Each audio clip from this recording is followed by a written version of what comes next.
Well, we're getting quite a harvest off of our rat-tail radish. Remember, we planted them this spring, and the rat-tail radish is grown not for the root, but for the pods that form on them. And we've got some nice big pods, and you can see where the rat-tail radish gets its name. It very much looks like a rat tail.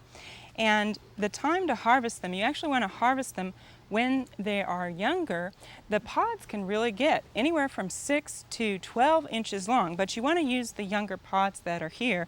And so really any time from about here, you can see we've got some younger ones here, but when they get about 4 inches or so, you can start harvesting them now. This would probably be a good size here. We might wait another week on this, or a few days probably, but this is a good size here, and then they can get as big around as a pencil. Now, to taste the rat-tail radish, it has quite a bit of kick to it. It does have a radish flavor to it, and you can eat them raw or you can cook with them. And I also wanted to show you on these radishes, like these pods on these plants are pretty much more of a green. You see just a little bit of purple here, but right over here we've got, and it's probably due to some seedling variation, we've got quite a bit of purple pods on the plants, and they actually are very, very pretty when you mix them in with a salad. Now the plants can get anywhere from 3 to 4 feet tall, and the blooms really have a nice smell to them. The other nice thing about that is it's also very attractive to pollinators, butterflies, and all sorts of other pollinators like it. And so this is a good plant to put in your vegetable garden because it does attract those pollinators in, and then they can pollinate some of your other vegetables. So it really is a handy plant.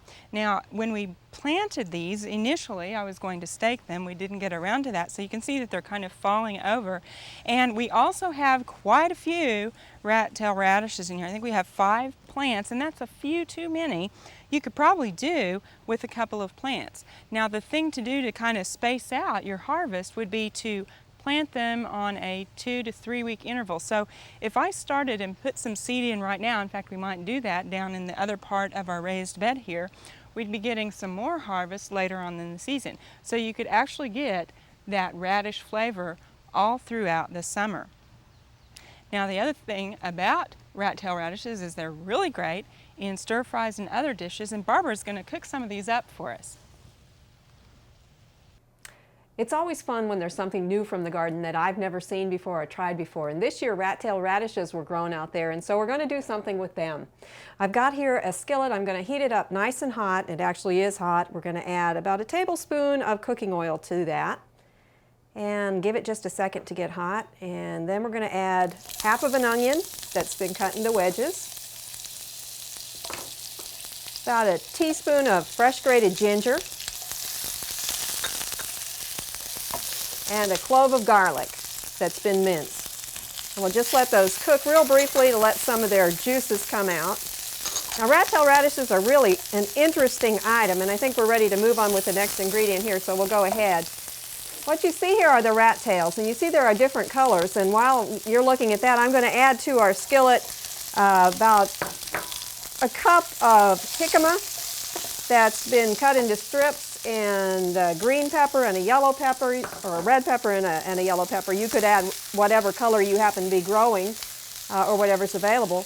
And then also some of the rat tails. Now you notice that the rat tails come in different sizes, and what you see here is one of the really big ones. And what happens is that you can use them, the most common uses these days are in stir fry, and you use them basically as you would a sugar snap pea or a snow pea, just cooking them very briefly to let the flavors come out.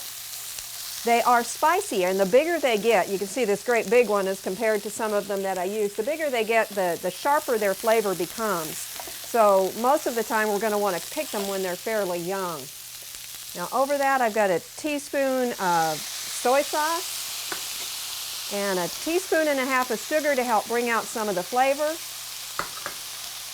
Stir those together real quick, just to let everything get blended. We want everything to still be crispy. We want the rat tails to be still crisp, the jicama still crisp.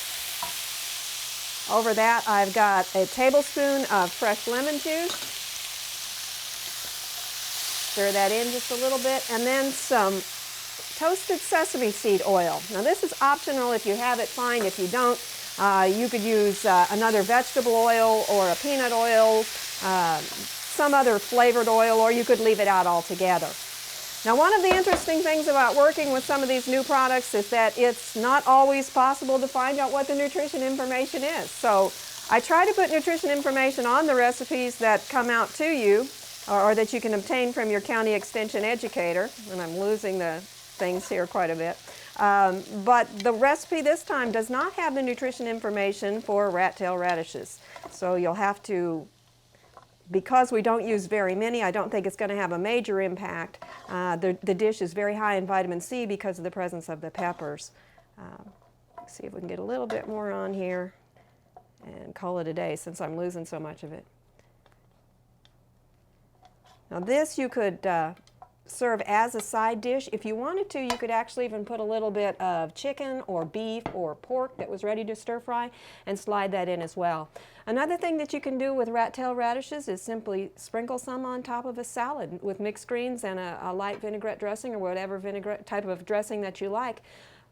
Again, you want to use very few of them because they do have such a bite and they do give so much of the radish flavor with just a small sliver. And you also want to use the very young ones if you use them as a salad. It's something new, it's something fun. If you have access to these this year, I encourage you to try them in a stir fry. If you didn't grow them this year, think about getting some seeds for next year, because I think doing something new and something different keeps our interest in the garden and keeps our interest in the kitchen. For Oklahoma Gardening, this is Barbara Brown. We hope you've enjoyed this classic from the Oklahoma Gardening Vault. Remember, even though these tips and techniques are timeless, there's always something new to learn in the world of gardening. By subscribing to both Oklahoma Gardening and OK Gardening Classics, you'll have access to a wealth of gardening knowledge, both classic and contemporary.